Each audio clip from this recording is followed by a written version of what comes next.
Je vous salue au nom du Seigneur. Il est là, avec nous, chaque jour, jusqu'à la fin du monde. Nous pouvons totalement lui faire confiance. Vous êtes au trésor du ciel. Et le ciel a beaucoup encore de secrets à nous communiquer. Il y a de bonnes choses pour nous encore en ce jour. Nous voulons nous confier totalement au Seigneur en ce jour. L'élever, le glorifier, l'honorer, le louer, l'adorer. Oui, il est tellement merveilleux, il est tellement bon. Voilà, je saluais Bernard, Dérivé et toute sa famille. Soyez les bienvenus, soyez encouragés, renouvelés dans l'esprit, l'âme et le corps en ce jour. Bonjour Germaine, que Dieu te garde en ce jour. Vis une vie victorieuse. En lui, tu as la capacité. Voilà, on va commencer ce live en attendant que d'autres personnes se joignent à nous. Seigneur, on va prier. Seigneur, tu es vivant et tu es tout-puissant. Rien ne t'est impossible et tout est possible à celui qui croit. Nous nous confions totalement à toi en ce jour. Nous nous appuyons sur toi, sur ta parole, sur tes promesses. Et nous savons, Seigneur, que tu agis encore aujourd'hui, que tu fais des merveilles. Oui. Merci, Seigneur. Merci, Seigneur, pour le renouvellement de notre intelligence. Merci parce que tu nous donnes ta pensée en ce jour. Et nous croyons que nous l'avons même déjà parce que tu as dit, vous avez la pensée de Christ, parce que nous lisons ta parole. Ta pensée nous est communiquée au travers de ta parole. Merci Seigneur de diriger nos pas, oui, que nous puissions aller dans tes voies aujourd'hui, que nous puissions faire ta volonté et non la nôtre. C'est ce que nous désirons pour ta gloire et pour ton honneur, au nom de Jésus. Amen. Voilà, bonjour pasteur Bernard Irman, soyez le bienvenu. Et tous ceux qui sont sur live, soyez les bienvenus. Aujourd'hui, on va parler donc toujours du mariage. Il y a tellement de choses à dire sur le mariage. Donc l'homme, un visionnaire. Dieu donne une vision et il la donne même avant le mariage. Il nous la donne et pendant, oui, le mariage, cette vision, c'est comme un puzzle. Il rajoute, il met en place les choses, mais le plus gros est donné avant le mariage. C'est ce qui s'est passé pour nous. Et on va voir tout ça dans la parole de Dieu. Donc c'est important d'avoir une vision, de savoir où nous allons. Le projet de Dieu pour notre vie.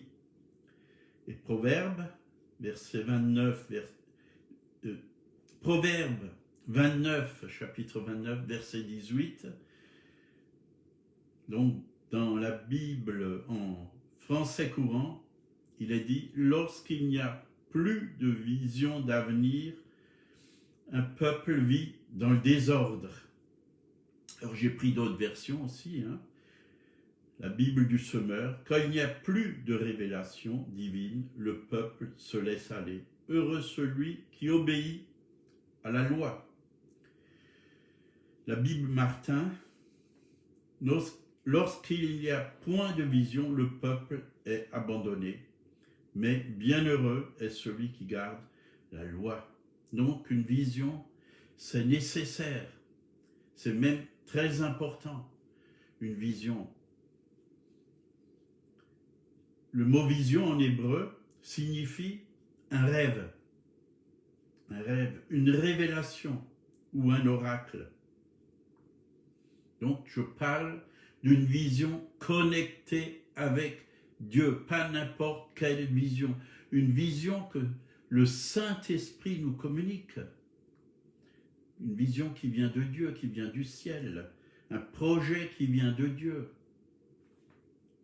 et que Dieu nous révèle lui-même par le Saint-Esprit. Donc nous avons besoin d'une révélation de ce que Dieu a projeté pour nos vies. Et pour découvrir cette vision, nous devons écouter Dieu, écouter le Saint-Esprit. Mes brebis entendent ma voix. Certaines versions écoutent ma voix. Donc Jean 10, verset 27, « Je les connais », vous voyez, Dieu nous connaît, « et elles me suivent ». Suivre les projets de Dieu, c'est-à-dire suivre Jésus. Quand on suit Jésus, il est le bon berger, la Bible le dit. Quand on suit Jésus, il nous guide parfaitement. Il sait où nous emmener. Il sait ce qui est bon pour nous. Déjà le psaume 23 nous dit, il nous conduit dans de verts pâturages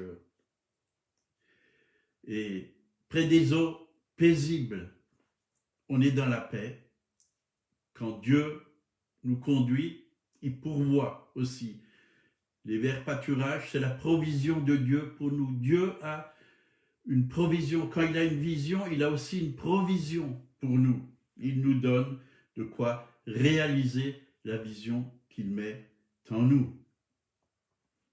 Donc, avant de se marier, Dieu nous donne une vision. Et c'est important de la recevoir, d'être connecté à Dieu avant de se marier, surtout si on l'a accepté comme le Sauveur et Seigneur de nos vies. Donc moi-même, je peux vous témoigner, avant le mariage, on partageait ce qu'il y avait au fond de nos cœurs et on avait la même vision. Dieu avait mis la même vision en nous. Et notre but, c'était d'aimer Dieu, de le servir, de faire sa volonté, d'annoncer l'évangile et de gagner des âmes au Seigneur. C'était ça la vision que Dieu nous a donnée avant le mariage. Et un prophète était venu dans une église où j'étais avec mon épouse, et il a confirmé cette vision. Avant même de prêcher dans l'église, la première des choses, il est allé sur l'estrade et il m'a regardé droit dans les yeux, il a dit, vous, Dieu vous appelle à annoncer l'évangile. Et il a appelé ma femme et il a dit, vous, l'amour qu'il y a dans votre cœur vient directement du trône de Dieu, l'amour qui est dans votre cœur pour votre mari. Dieu avait confirmé qu'on était fait l'un pour l'autre. Dieu nous communique vraiment sa pensée, sa direction, sa vision. Et cette vision que Dieu nous a donnée, elle s'est réalisée. Mais ce n'est pas fini. Dieu ajoute. Ce que Dieu fait, c'est beaucoup plus grand, plus beau que nous, de tout ce qu'on peut penser et imaginer dans notre vie, dans nos pensées.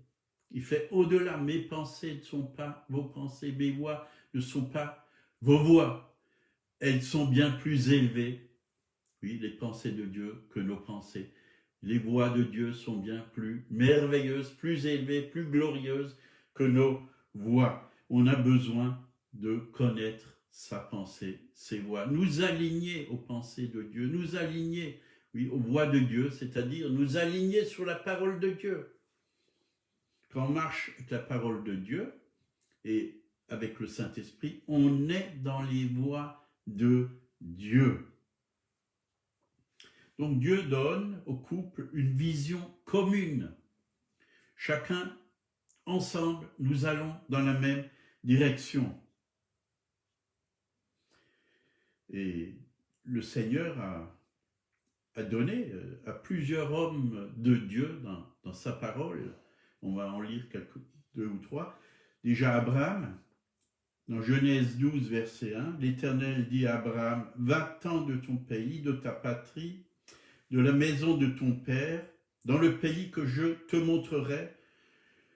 Je ferai de toi une grande nation, et je te bénirai, je rendrai ton nom grand et tu seras une source de bénédiction. Donc, Abraham a eu une vision claire du Saint-Esprit, claire de Dieu. Et il a obéi à la vision que Dieu lui a donnée. Il a marché dans l'objectif que Dieu lui avait fixé, même s'il n'a pas toujours vu sa postérité, s'il n'a toujours pas vu avec ses yeux physiques cet enfant qui devait recevoir, Isaac. Il a obéi, il a progressé, oui, dans cette vision. Il ne savait pas toujours, il avait une vision, il voulait suivre Dieu, il a obéi à Dieu, mais il est parti par la foi. Et la vision que Dieu nous donne, nous partons par la foi. Il y a une lumière qui est là, et c'est comme sur un chemin, une voiture la nuit sur un chemin qui roule. Il peut voir peut-être à 100, 150 mètres, ou peut-être plus, ça dépend des phares, mais au fur et à mesure où on avance, la lumière se fait sur notre chemin. L'Éternel est ma lumière et mon salut. De qui aurais-je crainte? Nous n'avons pas besoin d'avoir peur. Il éclaire notre chemin. Ta parole est une lampe à mes pieds et une lumière sur mon sentier. On peut lui faire confiance. Et Dieu, il permet qu'on marche par la foi, qu'on ne sache pas tout à l'avance, mais en gros, il va nous donner la direction. Mais après, il y a des détails, on ne sait pas toujours tout, mais Dieu est lumière. Le Saint-Esprit nous éclaire, il nous guide, et on peut lui faire totalement confiance. Donc, si on obéit, cette vision, petit à petit, elle va devenir mature pour nous. Elle va devenir de plus en plus claire dans notre être intérieur, dans notre esprit, dans notre pensée.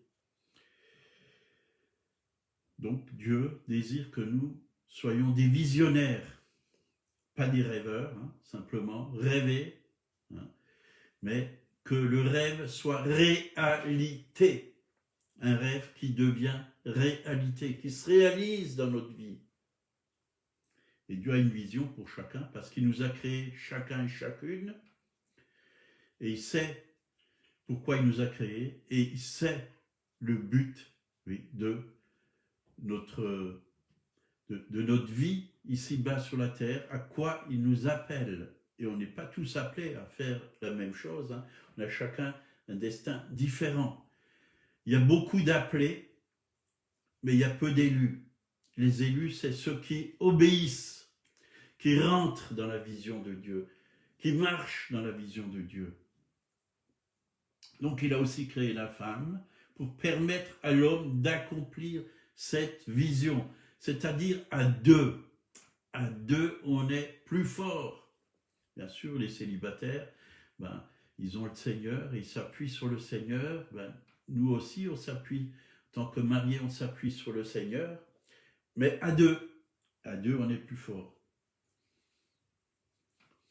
Donc, ensemble, c'est aussi cela d'être une aide. Les hommes et les femmes ont chacun leur fonction spécifique. Nous avons des fonctions différentes, mais on se complète. Jésus lui-même avait une vision du Père. Et ça, on peut le lire dans Luc, chapitre 2, versets 48 et 49. Quand ses parents le virent, ils furent saisis d'étonnement. Et sa mère lui dit, « Mon enfant, pourquoi as-tu agi de sorte avec nous ?» Il avait 12 ans, il était parti, puis ses parents le cherchaient partout, partout. « Ton père et moi, nous te cherchions avec angoisse. » Il leur dit, « Pourquoi me cherchez-vous? Ne savez-vous pas qu'il faut que je m'occupe des affaires de mon père? » Vous voyez, Jésus savait qu'il était destiné à s'occuper des affaires de son père. Il regardait en haut. Dieu lui communiquait, oui, la vision. Il ne faisait rien sans regarder au Père. et c'est le Père qui lui montrait ce qu'il devait faire ici-bas sur la terre. Il était connecté au ciel et il accomplissait sur la terre, oui, les plans que Dieu avait préparés dans le ciel. Donc, mais ils ne comprirent pas, hein, je parle de Joseph et Marie, ce qu'ils disaient. Jésus connaissait son identité de fils de Dieu. Il savait qu'il était le fils de Dieu. Donc ce passage se trouve dans Luc 2, 48 et 49, hein, pour ceux qui prennent des notes. Et nous aussi, nous avons besoin, comme Jésus, de connaître notre identité pour pouvoir marcher dans la vision de Dieu. Si on ne sait pas qui on est, ben, on est perdu. On a besoin de savoir qui nous sommes en Jésus-Christ. Nous sommes ses fils bien-aimés et lisez la parole de Dieu. Vous allez découvrir votre identité. Jésus disait, « Je suis la lumière du monde. Je suis le sel de la terre. Je suis la résurrection et la vie. Je suis le pain de vie. » Il communiquait qui il était. Il communiquait son identité. Je suis le Fils de Dieu. Il communiquait qui il était. Dans Jean 8, verset 50, Jean 8, 58, Jésus a dit, « Avant qu'Abraham fût, je suis. » Vous voyez, je suis. Alors, qui suis-je? C'est important de savoir qui nous sommes en Christ. Important de connaître notre identité. Moi, la première chose que j'ai appris quand je suis venu au Seigneur, comme j'étais avant d'être au Seigneur, j'étais dans la drogue, j'ai appris, on m'a dit, tu es maintenant une nouvelle création. Les choses anciennes sont passées, ma vie passée, c'était fini. Dieu l'avait pris sur lui à la croix, ma vie de péché, Dieu m'a lavé, Dieu m'a purifié, Dieu m'a justifié, Dieu m'a libéré. Tu es une nouvelle création en Christ. Si quelqu'un est en Christ, il est une nouvelle création. Les choses anciennes sont passées, voici, toutes choses sont devenues nouvelles. C'est le verset clé pour notre identité en Christ. 2 Corinthiens, chapitre 5, verset 17. C'est un verset que j'ai appris par cœur et que je proclamais chaque jour. Et je continue à le proclamer. Je suis une nouvelle création en Jésus-Christ.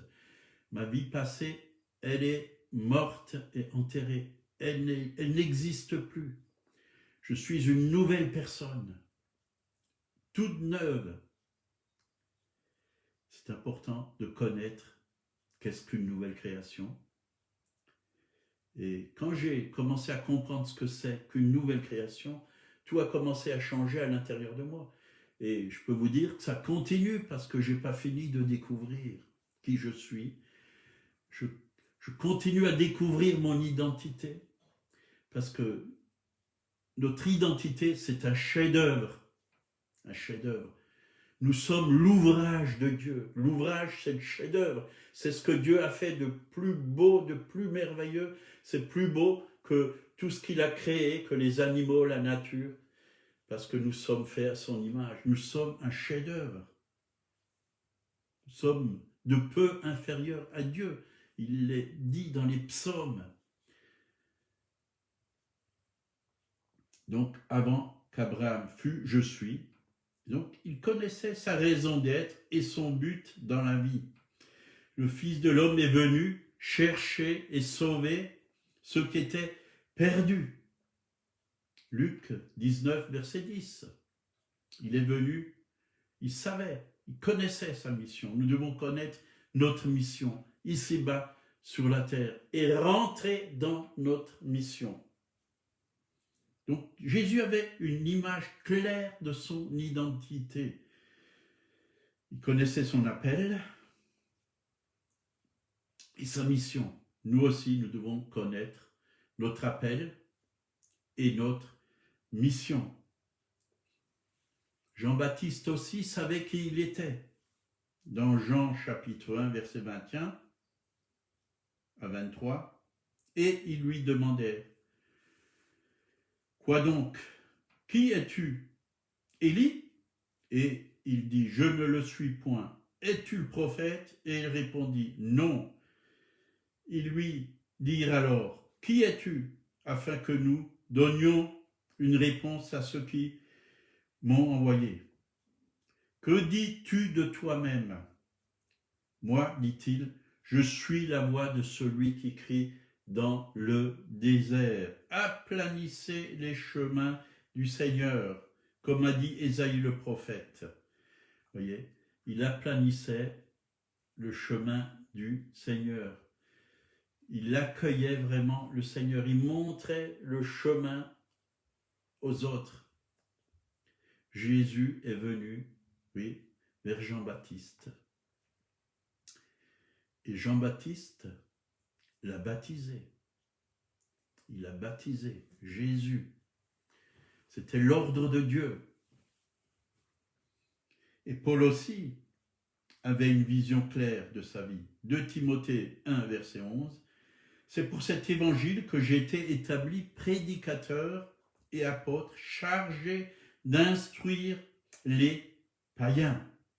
Vous voyez, c'était Dieu qui l'a appelé vraiment pour aller vers les païens. Parce que l'évangile n'était pas seulement destiné aux Juifs, mais aussi à toutes les nations. Et l'apôtre Paul est rentré vraiment dans la vision de Dieu et a fait l'œuvre, oui, jusqu'au bout. J'ai combattu le bon combat, j'ai achevé la course, désormais la couronne de vie m'est réservée. Il y avait une vision claire et nette. Donc, nous avons tous besoin d'une vision claire et nette. Connaître notre identité. Donc, un but global, bien sûr, et individuel en tant qu'homme. Donc, de cette façon, il peut savoir où il va, je parle de l'homme, et il peut diriger ceux qui sont autour de lui avec soin, son épouse, ses enfants, et aider aussi, bien sûr, ceux qui sont autour de lui. Donc, avant de donner une aide à l'homme, Dieu lui donne une vision. Ce qu'il devait faire, Dieu a créé la femme pour permettre à l'homme d'accomplir le but pour lequel ils ont été créés tous les deux. Tout ce que la femme possède a été fait pour aider l'homme. Donc Dieu a fait l'homme à son image, à sa ressemblance. Vous voyez, Adam et Ève, ils savaient, ils ont reçu un mandat de Dieu, dans Genèse, dans la Genèse. Il a été fait à son image, à sa ressemblance, pour qu'il domine sur toute la création. Dieu lui a dit, soyez féconds, multipliez-vous, remplissez la terre et l'assujettissez et dominez. Vous voyez, Dieu nous donne une vision. Vous les hommes, Dieu vous donne une vision. Vous allez la partager avec votre épouse. Elle sera d'accord si vraiment elle marche avec le Seigneur, si vous marchez ensemble. Dieu a un destin pour les couples, Dieu a un chemin pour les couples, Dieu a une vision pour les couples, qu'elle puisse vraiment s'accomplir. Voilà, au nom du Seigneur, Amen. Seigneur, béni sois-tu, parce que tu ne nous as pas laissés seuls sur cette terre, ni orphelins, mais tu nous communiques le chemin, la vision, oui, dans laquelle tu nous mets, Seigneur, pour accomplir vraiment ce que tu veux faire sur cette terre au travers de nous. Nous sommes des canaux, Seigneur, mais c'est toi qui es en nous et c'est toi qui te manifestes au travers de nous afin que ton nom soit élevé, glorifié et que beaucoup puissent venir à la connaissance du Fils de Dieu. Merci de nous utiliser encore en cette journée, Seigneur, et merci pour toutes les directions que tu nous donnes chaque jour. Tu es fidèle et bon. Je veux te louer et te bénir au nom de Jésus. Amen. Voilà, si quelqu'un ne connaît pas Jésus, le Christ, il est vivant, il est ressuscité d'entre les morts, il est venu chercher et sauver ceux qui étaient perdus. Et sans Jésus, on est tous perdus. On a besoin d'un sauveur parce qu'on ne sait pas où on va. Mais Jésus, il a un chemin qui nous emmène vers le ciel, au ciel. Si nous acceptons Jésus dans notre vie, il est le chemin, la vérité et la vie. Nul ne vient au Père que par moi.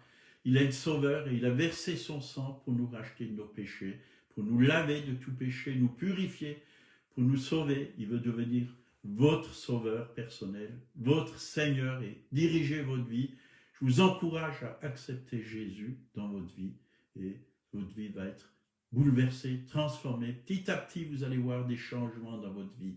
Je ne dis pas que tout sera beau et rose. Il y aura des combats, il y aura des difficultés, mais il y aura des victoires, il y aura des solutions. Et il y aura une joie surtout dans votre cœur. Amen. Dieu vous bénisse. Passez une bonne journée. À demain à 8h.